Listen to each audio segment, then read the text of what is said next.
देखिए आपका एविडेंस में भाई धारा 89 तक पढ़ाया गया था। इसके बाद आइए धारा 90। जहाँ तक धारा 90 की बात है, हमेशा क्वेश्चन धारा 90 से पूछा जा रहा है। आपका यूपी एपीओ में भी आया था पिछली बार, इसके बाद यूपी जे में भी आया था 90 और 90 से। इस बार बिहार में नहीं आया, लेकिन पिछली बार बिहार जे में आया था और धारा 90 से ही क्वेश्चन बना था। आपका ये बना था क्वेश्चन कि 30 वर्ष की गणना कब से की जाएगी। तो बिहार आयोग और बेरेट में भी लिखा गया है कि जब से दस्तावेज क्या किया जाता है कोर्ट में। इसके बाद आपका यूपी जे में बना था कि कितने वर्ष पुराने दस्तावेजों के बारे में न्यायालय प्रिजम्पशन करेगा या उपधारणा करेगा, तो वह कितने साल पुराने हैं। आपका 30 वर्ष। और अगला क्वेश्चन आपका बन सकता है कि ये जो प्रिजम्पशन है, उपधारणा या अनुमान है 90 एविडेंस की धारा 90 का, ये वित्तीय उपधारणा है कि तथ्य की, तो शब्द वही पकड़ना है मे प्रिज्यूम और सर प्रिज्यूम। तो क्या लिखा है मे प्रिज्यूम। तो बेरेट पर लिख लीजिए तथ्यात्मक या प्राकृतिक या तथ्य की उपधारणा। 90 लिख लेना है बेरेट पर ही। कैसी उपधारणा है ये, तथ्य की। अब आइए देखा जाए आपका बेरेट पर। इसमें में आप जो क्वेश्चन अब तक आए हैं वही क्वेश्चन आपको बता दिए गए 3-4 लाइन। अगर आप बेरेट न भी पढ़े और ये 3-4 क्वेश्चन क्या करिए याद रखिए, तो यहाँ से आपका क्वेश्चन मिल जाएगा। फिर मैं एक बार रिवीजन करवा रहा हूँ।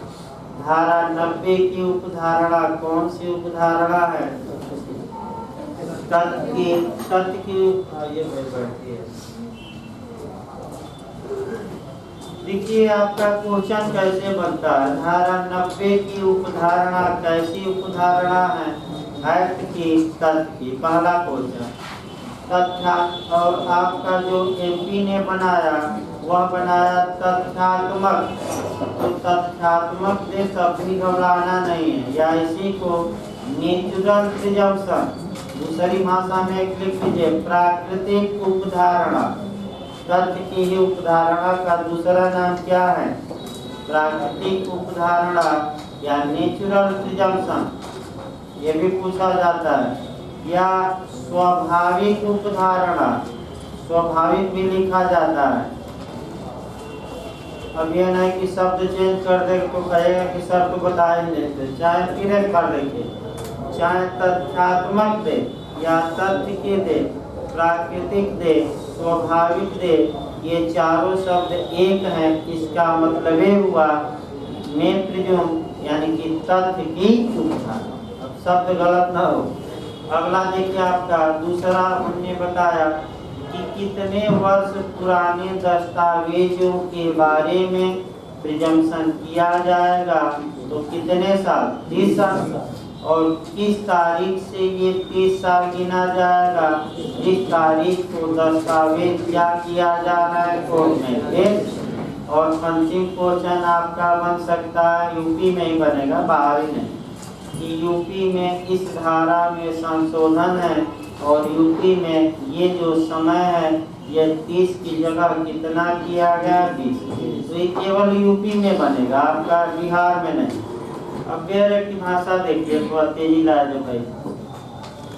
30 वर्ष पुरानी दस्तावेजों के बाहर एक और क्वेश्चन बना भाई यूपी में और एमपी में, वो भी बता दिया जाता है। बेरेट शुरू किया जाए कि क्या उपधारणा की जाएगी, यानी कि 30 वर्ष पुराने दस्तावेज के बारे में क्या अनुमान निकाला जाए। तो वह निष्पादित था, स्टाम्पित था, वह सही है, उपयुक्त सभी। तो आप क्या मारेंगे, कहीं भी आए एक लाइन में क्या मारेंगे, उपयुक्त सभी। देखिए धारा 90, 30 वर्ष पुरानी दस्तावेजों के बारे में उपधारणा अनुमान। देखिए आपका जहाँ के कोई दस्तावेज जिसका 30 वर्ष पुराना होना तात्पर्य है या साबित किया गया है, ऐसी किसी अभिरक्षा में से जिसे न्यायालय उस विशिष्ट मामले में उचित समझता है, यानी कि वह दस्तावेज कहाँ था, अनुचित अभिरक्षा में रखा गया था कि उचित अभिरक्षा में रखा गया, और वहाँ से निकालकर न्यायालय में क्या किया जाता है, पेश किया जाता है, तो न्यायालय यह उपधारित कर सकेगा। तो बार बार बताया जा रहा है कर सकेगा, मतलब कौन सी उपधारणा, तथ्य की न्यायालय यह उपधारित कर सकेगा कि ऐसी दस्तावेज पर हस्ताक्षर सही है, उसका अन्य भाग माने उसका हर अन्य भाग जिसका किसी विशिष्ट व्यक्ति के हस्तलेख में होना है वो हस्तलेख सही है, निष्पादन सही है, अनुप्रमाणित हुई थी तो अनुप्रमाणित भी होना क्या है, सही। तो किसके बारे में प्रिजम्पशन किया गया, सभी के बारे में। तो धारा 90 भी समाप्त हो गई, आपका कह सकते हैं। इसके बाद 90A पूछा जाता है। जहाँ तक 90A की बात है, ये यूपीजे में यूपीएसपीओ 2015 में और पिछली बार जे में भी बना था, 4 MP में भी बन चुका है, बिहार में अभी नहीं आया। तो पूरा चांस है कि इस बार 90A आ सकता है। 90A के बारे में पहले आपका 2-3 सामान्य बातें देखिए, तब आपका 90A बताया जाएगा। देखिए पहला क्वेश्चन ये बन सकता है कि एविडेंस की धारा 90 कब जोड़ी गई, तो कब जोड़ी गई थी, तो पहला आपका क्वेश्चन रहेगा किस सन में जोड़ी गई, उसको लिख लीजिए, या तो नोट में डायरेक्ट पर ही लिख लीजिए, 2-3 लाइन लिखवाना। कब जोड़ी गई, तो आपका सन 2000। दूसरा क्वेश्चन बन सकता है आपका कि किस कानून द्वारा सन 2000 में एविडेंस में संशोधन हुआ, ये भी बन सकता है। तो आईटी एक्ट सन 2000 द्वारा, यानी कि सूचना प्रौद्योगिकी अधिनियम सन 2012, किस कानून द्वारा, आईटी एक्ट यानी कि इंफॉर्मेशन टेक्नोलॉजी एक्ट सन 2000 द्वारा, यानी कि सूचना प्रौद्योगिकी अधिनियम सन 2015 के यूपीएपीओ में ये क्वेश्चन पूछ लिया, ये जो 2000 का सन 2000 का संशोधन हुआ है, ये कब से इनफोर्स हुआ, कब से लागू हुआ, डेट भी याद रखना पड़ेगा। तो यह संशोधन कब से लागू हुआ, तो 17 अक्टूबर सन 2000, रट्टा मार कर जाएगा बिहार में, किस तारीख को, 17 अक्टूबर सन 2000 को ये संशोधन लागू हुआ। फिर अगला क्वेश्चन, सबसे व्यापक संशोधन किस सन में किया गया एविडेंस एक्ट में, तो सन 2000 में। अगला क्वेश्चन, इलेक्ट्रॉनिक अभिलेख के बारे में कहाँ उपधारणा है, तो इलेक्ट्रॉनिक अभिलेख के बारे में किस धारा में, 90A में। और कितने वर्ष पुराने इलेक्ट्रॉनिक अभिलेख होंगे, 5, ये रट्टा मारना है, कितने साल, 5 वर्ष।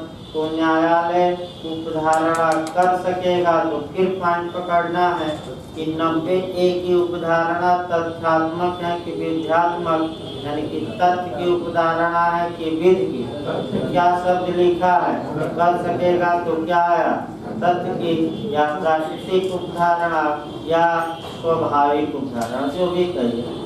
अब देखिए आसान हो जाएगा भाई, डायरेक्ट पढ़ना, इतना याद रखिए। एक क्वेश्चन इधर से बनता है, धारा 90 में 30 साल पुराने और धारा 90A में कितने, 5, रख कर जाइएगा। देखिए कोई आपका डायरेक्ट 5 वर्षीय पुराने इलेक्ट्रॉनिक अभिलेख के बारे में उपधारणा, जहाँ कोई इलेक्ट्रॉनिक रिकॉर्ड जो 5 वर्ष पुराना है या साबित किया जाता है किसी अभिरक्षा से, यानी कि उचित अभिरक्षा से न्यायालय में पेश किया जाता है, तो न्यायालय यह उपधारणा करेगा कि वह दस्तावेज सही है, उस पर इलेक्ट्रॉनिक हस्ताक्षर भी सही है और सब कुछ क्या है, सही है। ये उपधारणा न्यायालय कर सकेगा। तो जैसे ही शब्द आया कर सकेगा, कौन सी उपधारणा है? सत। तो भाई अगला चैप्टर देखा जाए भाई। हाँ भाई, एक और सूचना बता दिया जाए, कल और परसों क्लास बंद रहेगा, थोड़ा बाहर हमें निकलना है। आपका कल क्लास नहीं चलेगा कोई भी, चाहे सुबह या शाम को। कल सुबह 9 बजे सुबह बाहर जाना है, आप आएंगे रविवार को, मैंने रात में। तो आपका सोमवार से पुनः अपने समय अनुसार क्लास चलेगा। कल और परसों आपका बंद रहेगा क्लास। आइए देखा जाए आपका अध्याय 6। जहाँ तक अध्याय 6 की बात है, यहाँ से भी आपका एक क्वेश्चन निश्चित बनता है, या एक या 2-3 बन सकता है। बिहार में 2 या 3 क्वेश्चन बनेगा निश्चित तौर पे। हर एक कंपटीशन में आपका 1 या 2 क्वेश्चन अध्याय 6 से बनता है। तो पहले एक 2-4 मिनट कंसेप्ट बनाया जाए, तब इस अध्याय को चला जाए। देखिए, जब मैं डॉक्यूमेंट, अध्याय 6 आपका हेडिंग देख लीजिए, दस्तावेजी साक्ष्य द्वारा मौखिक साक्ष्य का अपवर्जन, यानी कि दस्तावेजी साक्ष्य है तो मौखिक साक्ष्य को बाहर का रास्ता दिखा देगा, यानी कि दस्तावेजी एविडेंस है तो वहाँ मौखिक साक्ष्य स्वीकार किया जाएगा कि नहीं किया जाएगा? नहीं किया जाएगा। आपका बताया भी गया था, फिर कंसेप्ट बनाइए शॉर्टकट में। देखिए, आपको एक कहावत कही गई थी कि जिंदा हाथी लाख का और मरा हुआ कितने का? 1.25। तो जिंदा साक्ष्य या लिविंग एविडेंस पूछे तो मौखिक साक्ष्य, यानी कि जो मुख से बोला गया साक्ष्य होता है, यानी कि मुख से बोले गए शब्दों द्वारा जो साक्ष्य दिया जाता है उसी को लिविंग एविडेंस या जीवित साक्ष्य या जिंदा साक्ष्य। और जो डॉक्यूमेंट या दस्तावेज जिस पर आप लिख रहे हैं ये पेश किया जाए तो उसे दस्तावेजी साक्ष्य, लेकिन इसको क्या कहते हैं? Dead evidence. तो जिस प्रकार जिंदा हाथी लाख का और मरा हुआ 1.25 लाख का, उसी प्रकार मौखिक साक्ष्य की कीमत कम है और दस्तावेजी की क्या है? ज़्यादा। तो बताइए, सर्वोत्तम साक्ष्य, अभी उत्तराखंड बनाया था क्वेश्चन, बेस्ट एविडेंस कौन होता है? सर्वोत्तम साक्ष्य कौन होता है? दस्तावेजी की मौखिक की दोनों? तो मरा हुआ साक्ष्य कौन है? तो कितने लाख का हो गया? 1.25 लाख। तो ये क्या हो गया? Best evidence. सर्वोत्तम साक्ष्य कौन होता है? तो दस्तावेजी साक्ष्य। इसका मतलब ये कि अगर कोई संविदा है या संपत्ति का अंतरण हुआ है इत्यादि, और उसकी जो शर्तें हैं वह आपका किसी दस्तावेज में लिखी गई, तो ऐसी दशा में जब भी शर्तों को लेकर समस्या आएगी आप डॉक्यूमेंट पेश करेंगे, आपको मौखिक रूप से कुछ कहने नहीं दिया जाएगा। क्यों? क्योंकि दस्तावेजी साक्ष्य मौखिक साक्ष्य पर प्रिवेल करेगा, यानी कि भारी होगा, भले ही उसे क्या कहा जाता हो? मृत साक्ष्य। यानी कि मृत साक्ष्य होते हुए भी ये जीवित साक्ष्य को बाहर कर देगा। ये आपका नियम जो है आपका कहाँ दिया गया है? तो 91 से लेकर कहाँ तक? 91 और 92 में ये सिद्धांत है कि जो बातें लिखित में है उसे लिखित रूप में ही साबित किया जाए, यानी कि रिटन की हुई बातों को रिटन में साबित की जाए।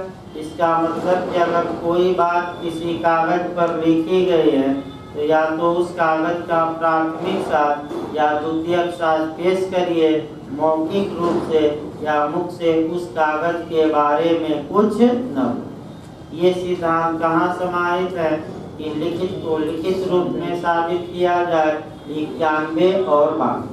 91 पर एक और क्वेश्चन बनता है, कौन सी धारा सिविल मामलों में रीढ़ की हड्डी मानी जाती है? इंटरव्यू का क्वेश्चन है, तो एविडेंस की कौन सी धारा? 91। क्यों?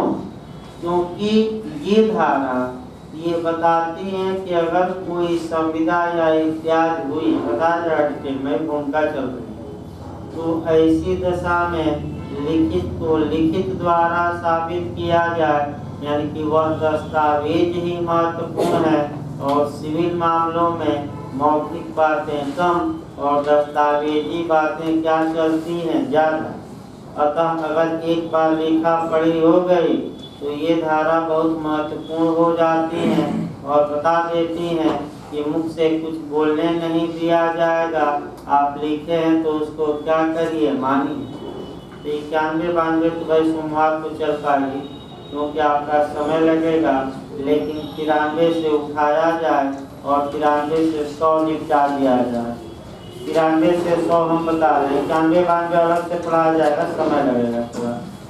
देखिए आपका 93 से आपका अच्छे से पहले कंसेप्ट बनाइए और तब ये छोटी छोटी धाराएं बस समझना है, उदाहरण पकड़ना है। झारखंड में भी उदाहरण पूछा गया था।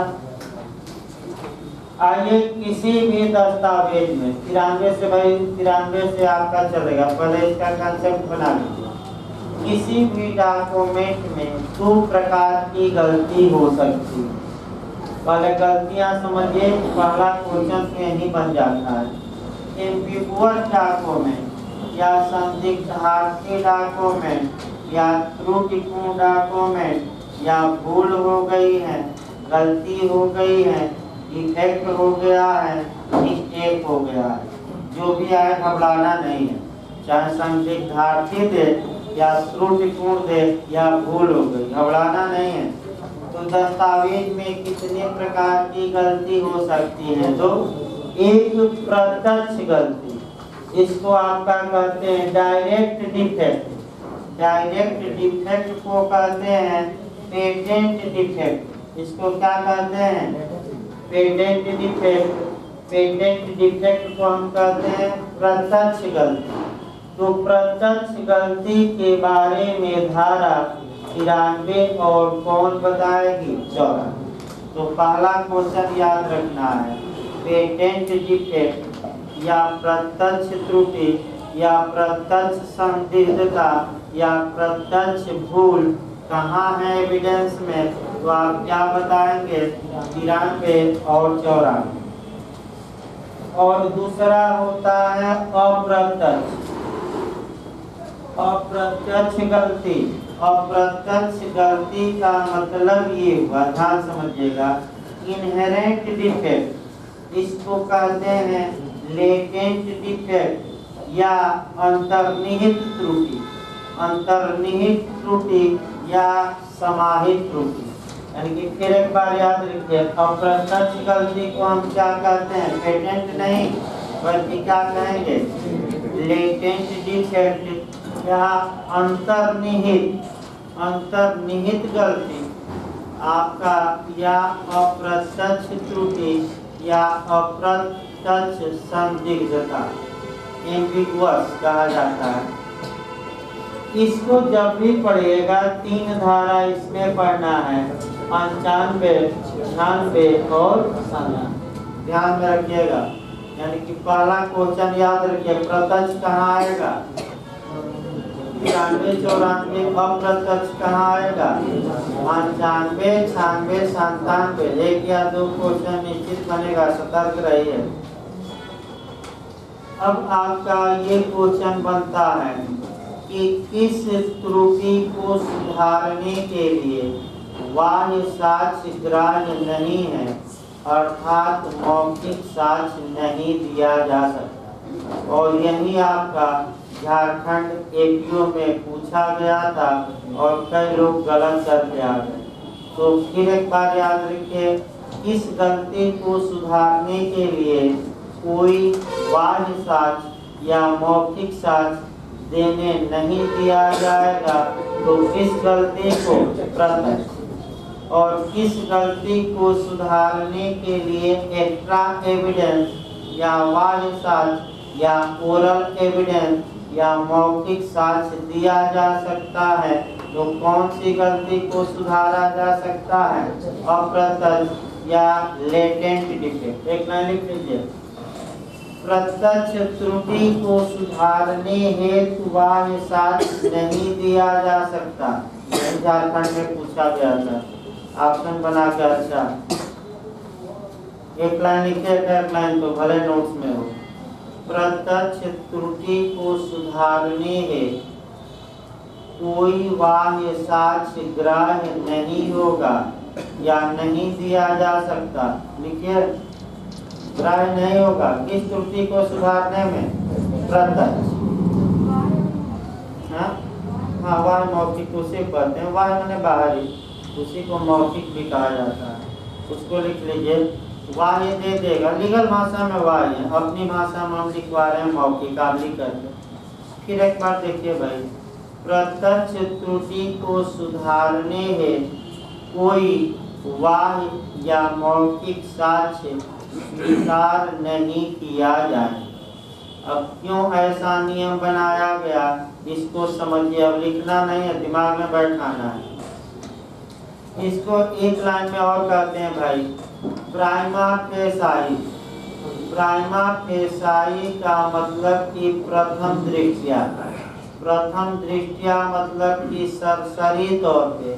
सरसरी तौर पर मतलब ये हुआ कि एक बार दस्तावेज पढ़ा गया तो कोई भी आम आदमी से दिखाया जाए कि इसका पढ़कर मतलब बताइए, तो आम आदमी यही कहेगा कि ये तो दस्तावेज एकदम से पढ़ने से ही क्या लगता है, बेकार, इसका कोई मतलब नहीं। यानी कि प्रत्यक्ष त्रुटि का मतलब ऐसी त्रुटि जो प्राइमा फेसाई पकड़ में आ जाए, इसका मतलब कि प्रथम दृष्टया ही क्या चल जाए मान। पहले एक सामाजिक उदाहरण देखिए आपका, तब आपका दूसरा उदाहरण कानूनी बताया जाए। जैसे कि आपका एक आदमी और उसका कह सकते हैं कि चेहरा कुरूप है, तो कुरूप है तो जैसे ही कोई व्यक्ति चेहरा देखेगा ये पता लगा लेगा कि इसमें डिफेक्ट है, और ये देखते ही मालूम चल जाएगा। तो ये कौन सी त्रुटि हुई उस आदमी में? प्रत्यक्ष या अप्रत्यक्ष? प्राइमा फेसाई चेहरा देखते ही क्या होता है पता। जैसे कि पुलिस वाले, कई पुलिस वाले तो हाथ का पकड़ लेंगे तो जान लेंगे कि ये चोर है कि साधु, और कई पुलिस वाले केवल चेहरा देख के पहचान लेते हैं कि ये चोर है कि अच्छा आदमी। कई अनुभव से सीखी जाती हैं बातें, अनुभव पुलिस वालों को होता है। उसी प्रकार प्राइमा फेसाई मतलब चेहरा देखकर, और दिल के अंदर क्या छुपा है ये तो दिखाई नहीं दे सकता। अगर चेहरा सुंदर हो और दिल में कटुता भरी हो तो ये कौन सी माने त्रुटि है? तो अगर चेहरा कुरूप हो तो लाख क्रीम पाउडर लगाइए महंगे, कोई सुधार नहीं हो सकता। और अगर अंदर की त्रुटि है यानी कि मन ही दूषित है, तो इसको क्या किया जा सकता है? समझा बुझा कर क्या किया जा सकता है? बस एकदम याद रखिए, चेहरा कुरूप है तो उसको तो भाई सुधारा नहीं जा सकता। लेकिन आपका अगर मन कुरूप है, मन में दोष है, तो उसको समझा बुझा कर क्या किया जाता है? समझाया जा सकता है, सुधारा जा सकता है। तो कानून भी यही कहता है कि अगर डॉक्यूमेंट में प्रत्यक्ष त्रुटि हो तो उसको सुधारा नहीं जाएगा, क्योंकि जब पक्षकार दस्तावेज तैयार कर रहे थे तो उसी समय उसको सुधार कर लेते। उनको मालूम था कि ये गलती हो रही है, क्या किए उस बारे में उपेक्षा। लेकिन अप्रत्यक्ष त्रुटि को सुधारा जा सकता है, क्योंकि ये दस्तावेज सही होता है, और जब आपका इसे लागू किया जाता है तब समस्या आती है। एक और लाख उदाहरण बताते हैं, तब आप सामाजिक, तब आपका गारंटी भाषा और तमाम बातें चली जाए। दूसरा आपका संविधान को लेकर देखिए, आप कई लोग पूछते हैं कि वैदिकीय लॉ वाले कहते हैं कि हमें कॉन्स्टिट्यूशन पढ़ना है, और जीएस वाले कहते हैं कि संविधान नहीं पॉलिटिक्स यानी कि राज्य व्यवस्था पढ़ना है। तो दोनों में अंतर समझिए, आपका लगेगा भी 1 तारीख से संविधान। फिर एक बार देखिए भाई, संविधान का मतलब ये हुआ कि जो बातें आपका संविधान के बेयर एक्ट में लिखी गई है, यानी कि संविधान प्रिंसिपल है, क्या है, सिद्धांत। तो सिद्धांत मतलब क्या, जो बातें कहाँ लिखी गई हैं संविधान में, वेरी। और पॉलिटी मतलब कंडक्ट हुआ, कंडक्ट मतलब व्यवहार, व्यवहार का मतलब ये हुआ कि संविधान में जो बातें लिखी गई हैं उसको हम कहाँ अप्लाई करते हैं, धरातल पर, समाज में। तो जैसे ही संविधान में लिखी बातों को धरातल पर उतारेंगे तो वो संविधान अब किसका रूप लेगा, पॉलिटी का। यानी कि संविधान प्रिंसिपल है तो उसका व्यवहारिक रूप या कंडक्ट ही क्या है, राज व्यवस्था। एक उदाहरण से बता देता हूँ, जैसे कि अनुच्छेद 123 बताता है कि भारत का राष्ट्रपति ऑर्डिनेंस या अध्यादेश जारी कर सकता है। ये कॉन्स्टिट्यूशन है, प्रिंसिपल है। और जैसे ही भारत के राष्ट्रपति ने क्या जारी कर दिया, अध्यादेश, ये व्यवहार में इसको लागू कर दिया, तो अध्यादेश जारी कर दिया, तो ये कंडक्ट दिखाया राष्ट्रपति ने। यानी कि जब संविधान में कही गई बातों को लागू किया जाता है उसी को हम क्या कहते हैं, पॉलिटी या राज व्यवस्था। अब आगे बढ़िए। इस जैसे कि संविधान में बातें लिखी गई है, अगर उन बातों में कोई दिक्कत हो तो संसद संशोधन कर। लेकिन अगर संविधान में बातें लिखी गई हैं और व्यवहार में कुछ और हो रहा है तो वो अंतर्निहित त्रुटि है, क्योंकि लिखावट में कोई दोष नहीं। किसमें दोष हो रहा है, जब संविधान को क्या करेंगे, लागू। तो उसी प्रकार प्रत्यक्ष त्रुटि माने लिखावट में ही दोष, और अप्रत्यक्ष मतलब लिखावट में कोई दोष नहीं, लेकिन जब उसे क्या किया जाता है, व्यवहार में अप्लाई किया जाता है, तब समस्या आती है। तो किस त्रुटि को सुधारा जा सकता है, अप्रत्यक्ष, और किसको नहीं। अब आइए कानूनी उदाहरण देखिए, आपका ध्यान से देखिए। ए ने वसीयत लिखी 100 पेज की, मैंने पूरा पंचौरा लिखा, और ये लिखना ये भूल गया कि उसके मरने के बाद किसको प्रॉपर्टी मिले, यानी कि स्थान नीचे क्या छोड़ दिया, खाली। अब बताइए, ये मर गया, एक की पुत्री आ रही है कि पिताजी हमें मानते थे, हमें ज्यादा मानते थे, ये जो है आपका कह सकते हैं हमारा नाम लिखते, अगर जिंदा रहते तो बेटवा आ रहा है कि हमारा नाम लिखते, और पत्नी आ रही है कि हमारा नाम लिखते। तो जब पिताजी वसीयत लिख रहे थे तो उसी समय किसको वसीयती संपदा मिलेगी, नाम क्या करते, लिख डालते, और छोड़ दिए। तो ये गलती प्रत्यक्ष है, वसीयत देखने से ही लगती है कि ये नाम क्या है, गायब। तो क्या इसको सुधारा जा सकता है, वाह साक्ष्य इस बार इस त्रुटि को सुधारने के लिए ग्राह्य नहीं होगा, यानी कि कोई मौखिक साक्ष्य देकर इस गलती को सुधारा जा सकता है कि नहीं, नहीं सुधारा जा सकता। दूसरी गलती देखिए, आपका कॉन्ट्रैक्ट में बता दिया है, ए बी से घोड़ा बेचने का करार करता है और कहता है कि मैं घोड़ा तुम्हें या तो 1500 या कितने में बेचूंगा। यही झारखंड में पूछा गया था, या तो 1500 में या 1000 में। कॉन्ट्रैक्ट पढ़ रहे हैं आप लोग, बताइए तो धारा 29।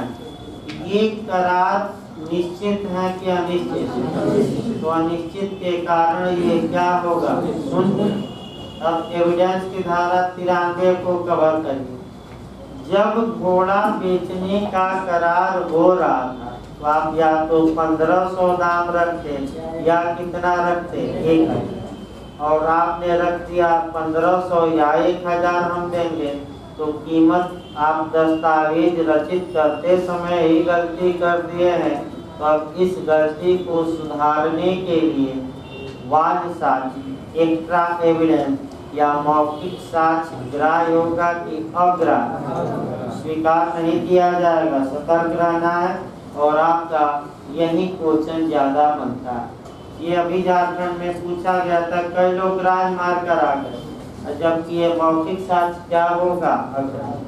तो भाई ये बैरट में दम नहीं है, इतना कंसेप्ट बन गया तो अब 93 निकाल लीजिए और आपका 93 से अब डायरेक्ट आपका ज़्यादा कठिन नहीं रहेगा और आप लोग कंसेप्ट पर बताइएगा और पूछा भी जाएगा। देखिए डायरेक्ट 93 भाई, संदिग्धार्थ दस्तावेज को स्पष्ट करने या उसका संशोधन करने के साक्ष्य का अपवर्ग, यानी कि जो दस्तावेज त्रुटिपूर्ण है, संदिग्ध है, तो क्या उस संदिग्धता को दूर किया जा सकता है कि नहीं? नहीं। और क्या उस दस्तावेज में संशोधन कराया जा सकता है कि नहीं?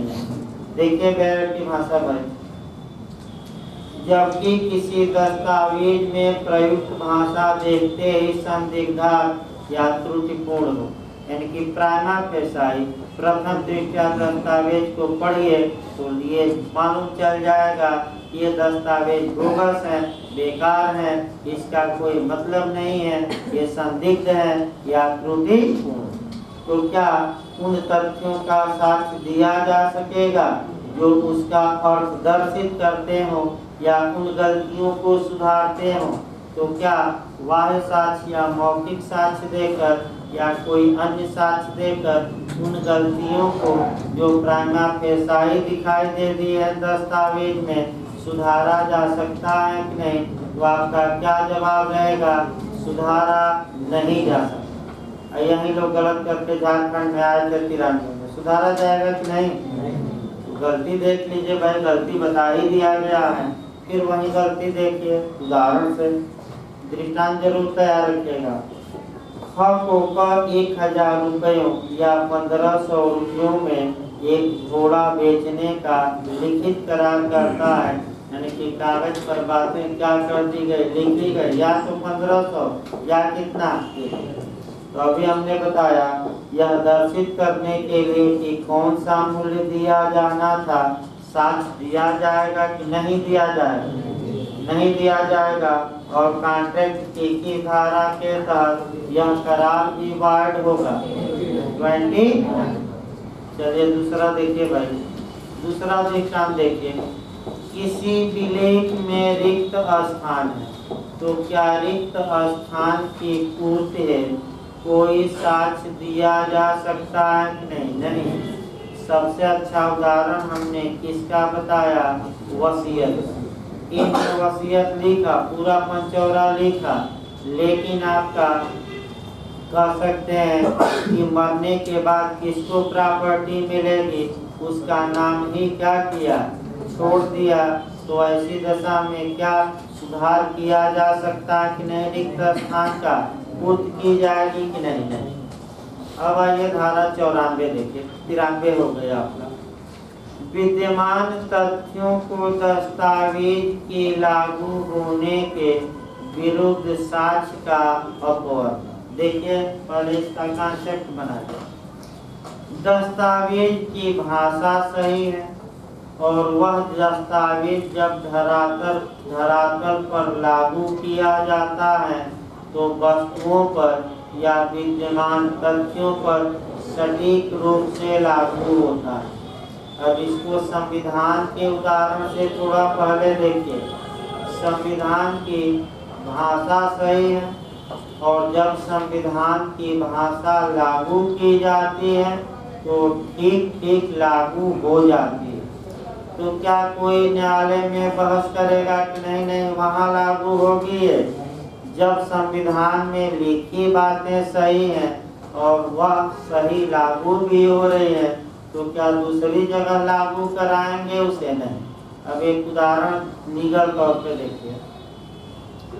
ए बी से कहता है कि ये जो इलाहाबाद में मेरा मकान है ये मकान मैं तुम्हें बेच रहा हूँ, और ए का इलाहाबाद में केवल एक ही मकान है, तो क्या इसमें कोई संदिग्धता है? तो क्या बी या ए कहेगा कि कानपुर वाला मकान बेचने का इरादा था? जब इलाहाबाद लिखा गया है और ए का एक मकान इलाहाबाद में क्या है, तो इसका मतलब कि पक्षकारों का इरादा बेचने और खरीदने का कानपुर और बनारस का मकान नहीं था, बल्कि कहाँ का था, इलाहाबाद का। तो ऐसी दशा में मैंने दूसरी जगह ये भाषा लागू होती है, इसके लिए कोई एविडेंस दिया जा सकेगा कि नहीं? नहीं। जब सब कुछ सही है तो क्यों उसमें भाई फालतू में आपका कह सकते हैं कि दिमाग लगाया जाए। अब देखिए बैरक की भाषा, विद्यमान तथ्यों को दस्तावेज के लागू होने के विरुद्ध साक्ष्य का अपवाद, जबकि दस्तावेज में प्रयुक्त भाषा अस्पष्ट हो और विद्यमान तथ्यों पर, विद्यमान तथ्य मतलब ये हुआ कि जो धरातल पर वास्तविकता क्या है मौजूद, विद्यमान तथ्यों को ठीक ठीक लागू होती हो, तब यह दर्शित करने के लिए कोई साक्ष्य नहीं दिया जाएगा कि वह ऐसे तथ्यों को लागू होने के लिए अभिप्रेत नहीं थी। इसका मतलब कि किसी अन्य तथ्य के लिए थी। जब इलाहाबाद में मकान है और मैंने विक्रय विलेख में लिखा है कि हम इलाहाबाद का ही मकान बेच रहे हैं, तो क्या ये दर्शित किया जाएगा कि ये कानपुर का बेचने वाला था? नहीं। जब सब कुछ सही है तो क्यों कानपुर दिखाया जाए?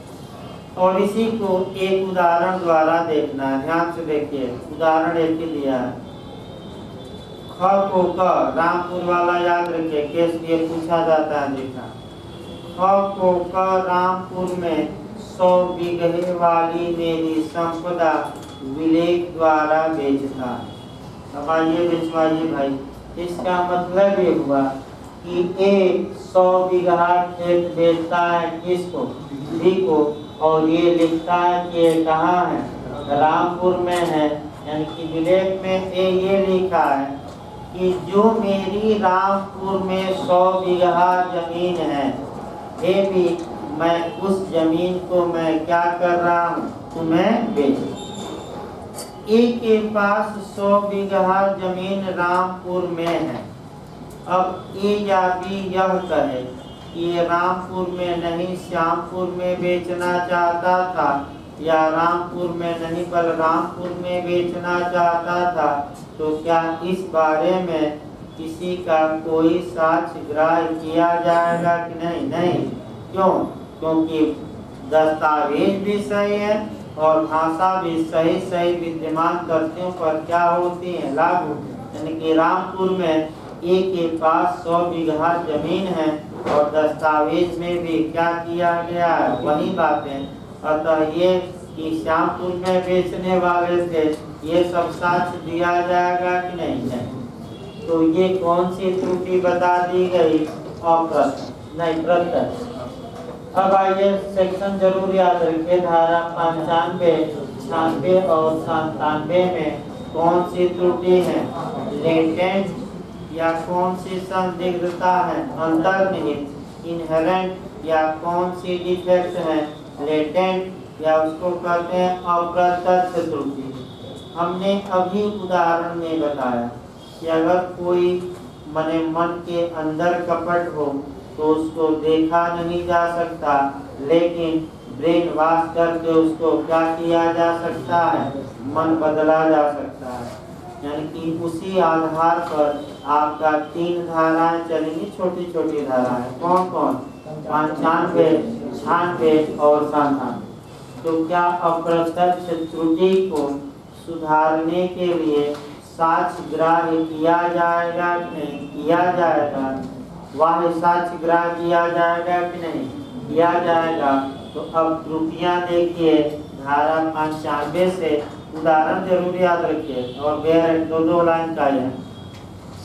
95 देखिए भाई, विद्यमान तथ्यों के संदर्भ में अर्थहीन दस्तावेज के बारे में साक्ष्य। देखिए, जबकि दस्तावेज में प्रयुक्त भाषा आपका स्पष्ट, यानी कि दस्तावेज की लिखावट में कोई समस्या नहीं, किंतु विद्यमान तथ्यों के संदर्भ में अर्थहीन है।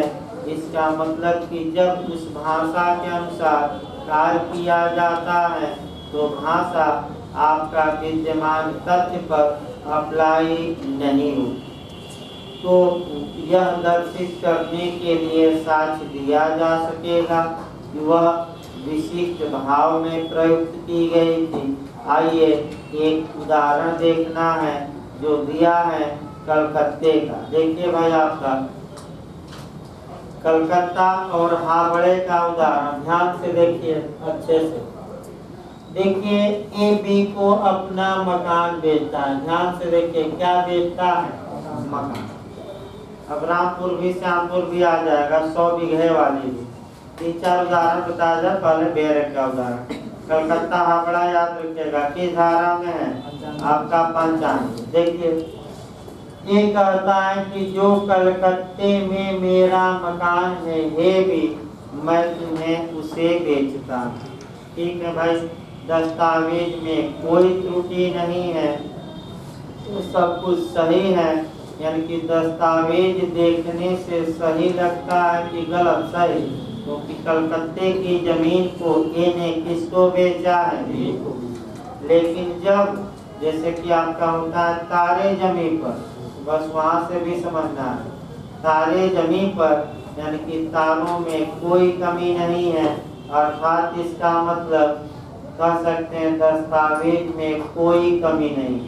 लेकिन जब उसे कहाँ उतारा जाता है, धरती पर, तब दिक्कत आती है। तो उस दिक्कत को सुधारा जा सकता है। लेकिन 93-94 अगर तारा में ही गलती है तब उसको सुधारा, वही तारे उदाहरण से पकड़िए, और कोई उपाय नहीं है।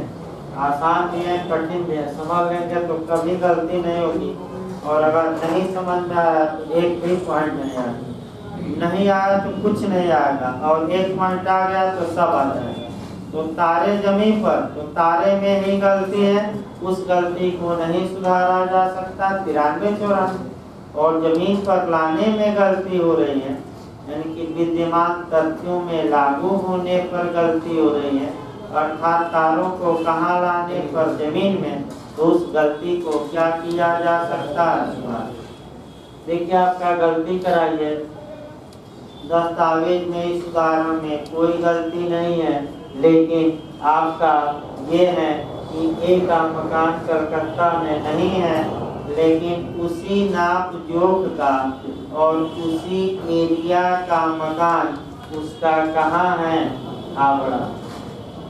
और अगर आप 94 देखिए और 95 में अंतर, 94 धारा ये कहती है कि अगर दस्तावेज में कलकत्ता शब्द लिखा गया है और ए के पास कलकत्ते में क्या हो, मकान, तब ये नहीं कहा जा सकता कि ये नहीं कह सकता कि मैं कहाँ का मकान बेचना चाहता था, अपना हावड़ा। लेकिन 95 कब लागू होगी, जब ए ने कलकत्ते का मकान बेचा, लेकिन ए का कलकत्ते में उस नाप का मकान नहीं है, लेकिन उसी नाप जोख का मॉडल का मकान कहाँ है, उसका हावड़ा। तो दस्तावेज में कमी नहीं थी, लेकिन जब कलकत्ते में क्या खोजने आदमी गया, मकान, तो पता लगा कि मकान कहाँ निकला, हावड़े में। तो क्या इस बारे में साक्ष्य दिया जा सकता है कि नहीं कि हजूर ये कलकत्ता शब्द भले ही लिख दिया गया, लेकिन हम लोगों का इरादा हावड़ा का मकान बेचने खरीदने का था, वो गलती से भी दस्तावेज में त्रुटि हो गई और हमने क्या लिख दिया था, कलकत्ता। तो बताइए इस गलती को धारा 95 के तहत सुधारा जा सकता है कि नहीं?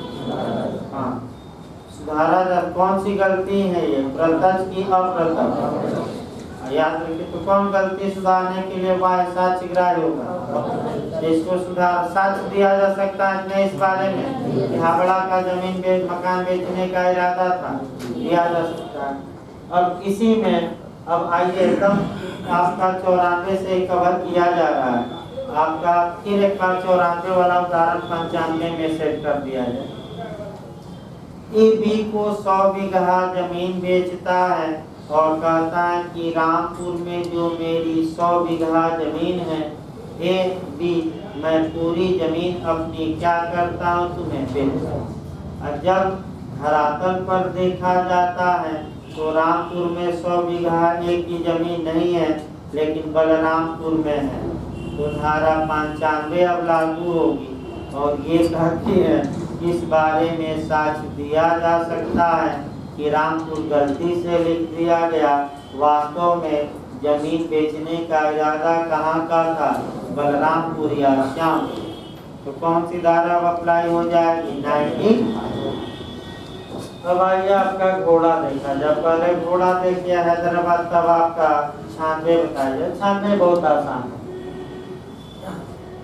ए बी से वादा करता है कि हे बी, मैं तुम्हें अपना सफेद घोड़ा बेचूं।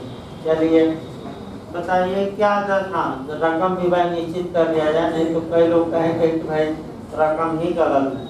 देखिए आपका करार हुआ, संविदा पढ़ भी रहे हैं। ए ने बी से संविदा की है कि हे बी, मैं तुम्हें अपना सफेद घोड़ा बेचूंगा और 1500 रुपया में प्रपोजल, और बी ने इस प्रपोजल को हूबहू स्वीकार कर लिया, यानी कि मैं तुम्हारा सफेद घोड़ा खरीदूंगा और कंसिडरेशन अभी बताया गया कितना दूंगा, 15। बताइए एक तरफ से वचन दिया गया कि दोनों तरफ, तो इसको कौन वचन कहेंगे, अभी पढ़ा गया व्यतिकार।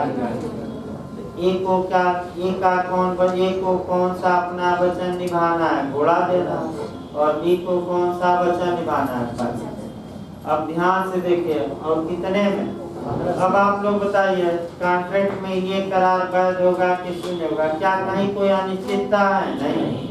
अब ध्यान से वैध होगा, सही बता रहे हैं। अब आगे देखिए एविडेंस में, अब घोड़ा बेचने की बारी आई तो पता लगा कि ए के पास तो भाई 2 घोड़े सफेद निकल गए, घोड़ा नंबर 1 और घोड़ा नंबर 2, लेकिन सफेद घोड़ा बेचना है और सफेद घोड़े कितने हैं, 2।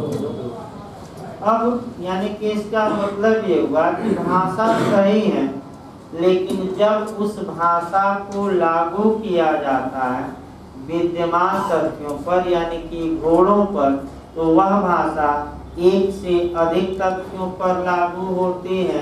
इसका मतलब कि 2 घोड़े निकल गए।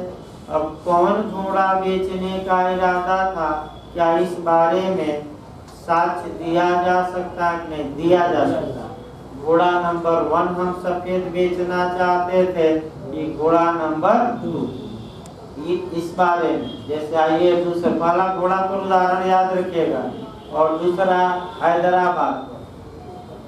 दूसरा उदाहरण कौन बनता है, हैदराबाद। देखिए हैदराबाद का उदाहरण, एक हैदराबाद आपका माने पाकिस्तान में है और दूसरा कहाँ है, भारत में दोनों जगह है।